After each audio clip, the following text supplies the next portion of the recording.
but my art had become so important to me. Right. Because it sounds cheesy, but it healed me, and it Yeah. helped mentally, physically. Yeah. And I didn't want to lose it. I wanted to get up every day and think, I've achieved this. Yeah. Welcome to 50 Stories. In this episode, my guest is Jacqueline of Kith&Kin Art. Now, Jacqueline is a self-taught artist whose childhood passion for art helped her recover from illness, and it has also helped her build her new life and her new business in her 50s. This is Jacqueline's chapter. Right, so the first question I'm going to ask you is, what was the moment that you knew your life needed a change? Yeah, there's two main pivotal bits in it. I worked all my life, had the children, and then I became quite ill. This was sort of about 10 years ago. Okay. And I had to reteach my head how to move my hands and walk and all kinds of serious illness like that. So I tried knitting, couldn't do that. I tried crocheting, and much to my children's joy, I just did one big long snake because I couldn't move more stitches, but it was progress. And then just one day I still had a pack of the old Reeves school paints, which I've still got, which I'd left in my bag from work. And months later, I opened it up, there they were. I thought, I'll try painting.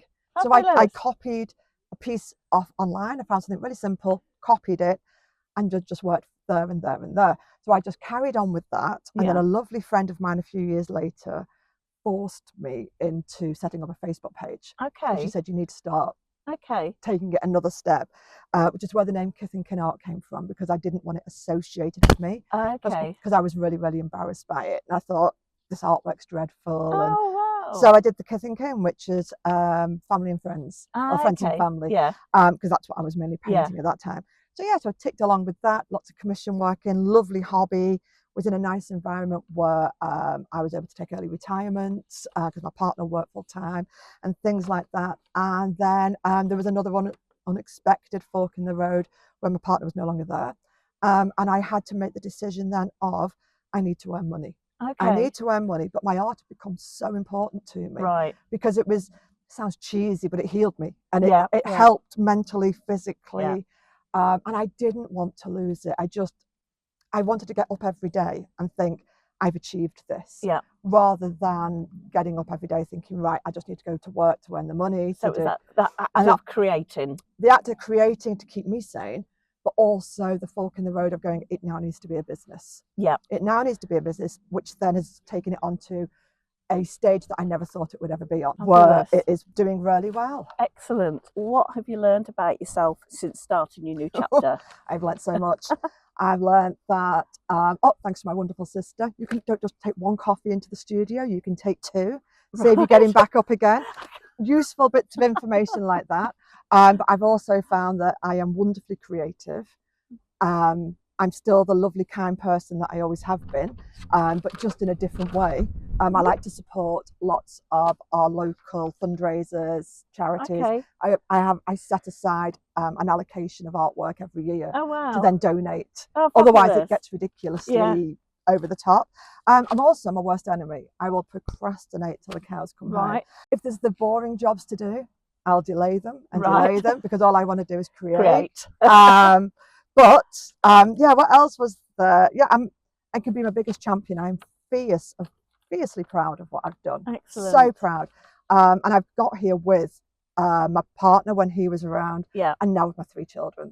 And they are also proud of what they can see me doing and what you're evolving into. That's it. And they love it. They will quite happily come home and go, oh, Mum, somebody's had your picture in their house today. Oh, and they've been the other end of the country, and they've just gone, I've just seen your work, and it is lovely for them, and that kind of almost validation is wonderful. And I've also realised there's actually nothing wrong from painting in your pajamas, starting at 10 o'clock, but then doing a 12-hour paint session and putting all the hours in, but you're still in your pajamas. My mantra has been since about a year and a half ago, has always been, and I had it wrote down to start off with right in front of me, this will only fail if you let it. And that's what worked for me. That's great. It will only fail if you, I mean, that might seem impossible to some people, but it depends what your goal is. My goal is to try and get established as an illustrator, as an artist, and earn enough money to keep my head afloat. That's what my latest goal is. I don't need loads of money. just enough. Step forward. If you think of my artwork as different achievements, I've got some pieces that I've worked on and never touched afterwards because I'm not happy with them or I don't like them. And then I've got other things that I've done the same to, shelved it and come back to 2 years later and made it work. And that's because I've learned all the other skills on the way. Excellent. And then come back. So that analogy could be used in everything. Picking up from what you've just said about that artwork, what would you say to another woman over 50 who thinks it's too late? First of all, over 50 isn't too late. I know as you approach 50, it seems really, really scary. But over 50 is absolutely fine. And it's amazing. The more you step out of your comfort bubble, the more you find new things, but also you remember things that you used to do. Totally. And it's about pairing those together. Totally. If you used to love going on wild nights out, there's places that do 80s discos. There's places that do daytime discos.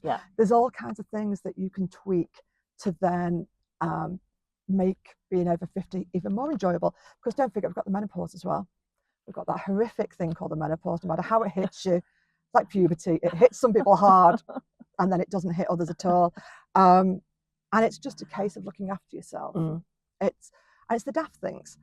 You hear people say of getting up each day and having a routine.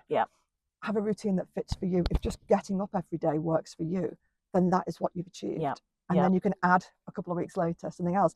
So that's like trying to try new steps. Trying to do new things. Don't think, I didn't go out and think, right, I'm going to be an artist.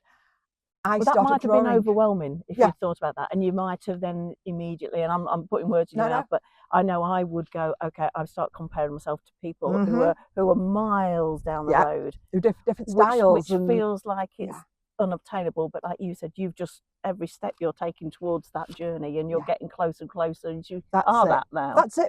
That's it, and that's is really nice. I can confidently say, you know, I'm illustrating a lovely book at the moment for a woman in Monaco of all places. Ooh, and it's wonderful. Hand deliver it? Oh, possibly. She has invited me over. But that's in the making. I can't say who she is yet. But it's fantastic. So I mean, I've got lots of different strands to try and make this journey work. And whatever sticks. So that again, with being over 50, in a way, it gives you more time. Rather than feeling lost at being over 50, I think you need to be lost, acknowledge it, but at the same time feel how you can fill those little gaps.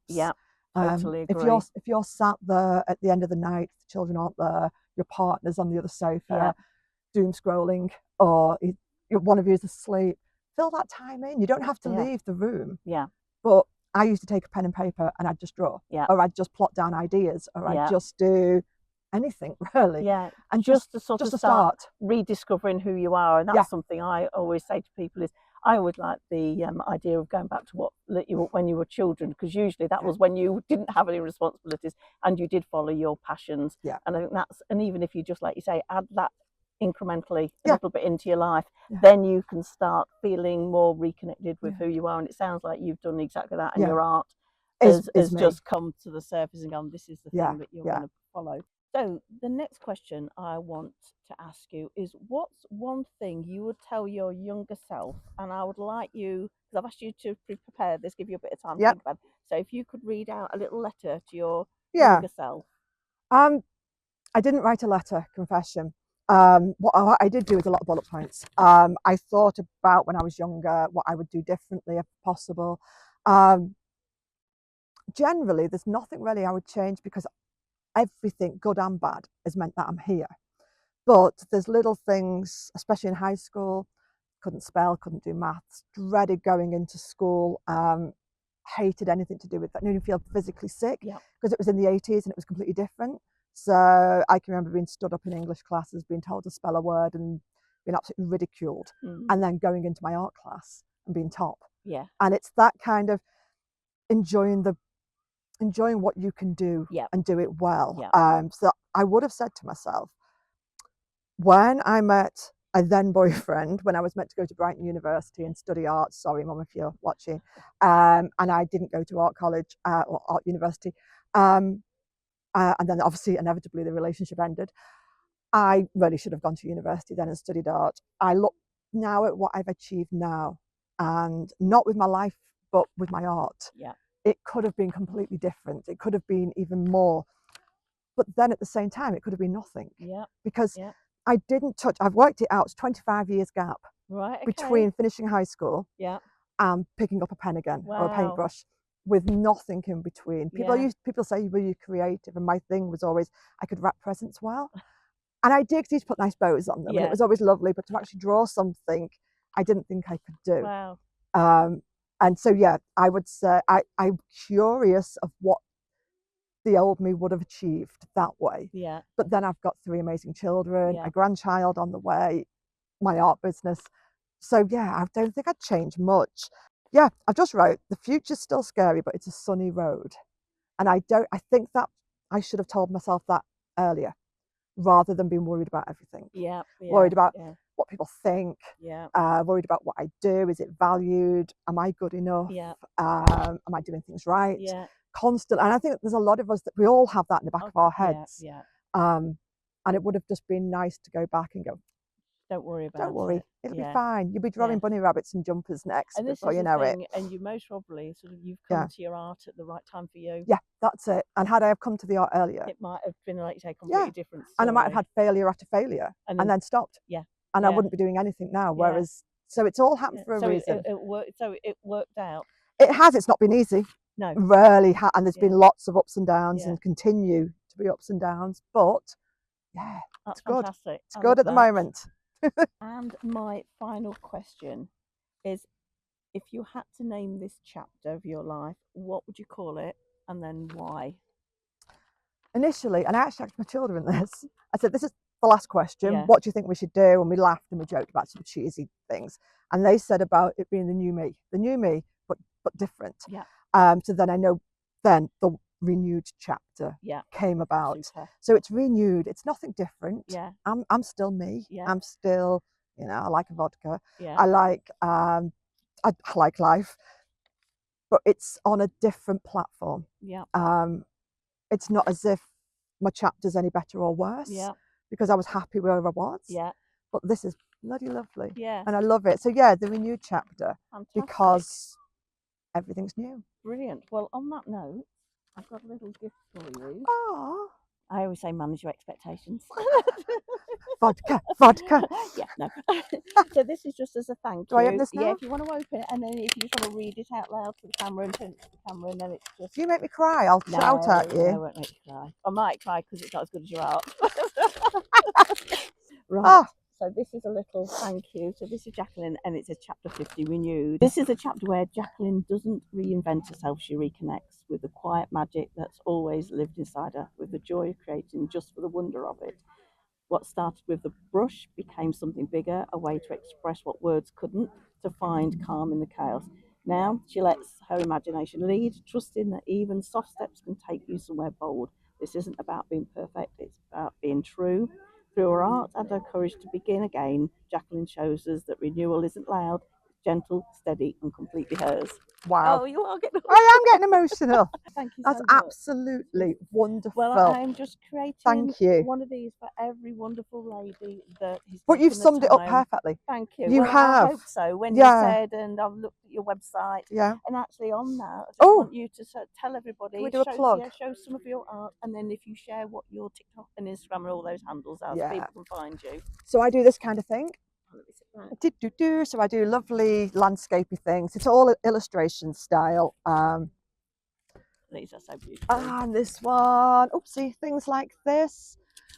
My aim is to create affordable art. I want originals that people can put up in their home and that they can be proud of. There's a whole demographic of people that cannot afford original artwork.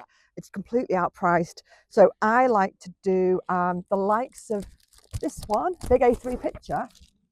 Big plug. It's going to be about £125, which is expensive for a lot of people, but also realistic for others. And then, and that's what my main thing is: just create art that people can afford. And what's your TikTok? I am Kith and Kin Art, so it's KITH and KIN Art. And if you just type that in on any of the platforms, excellent, I'll come up. There's a picture of me. I think it might be one of my bunny pictures like that. That's the profile picture. But no, thank you very much for this opportunity. It's been wonderful. It's been brilliant. And I'm going to take this home and cuddle it. Excellent. It was lovely. Thank you very much. Give us a hug.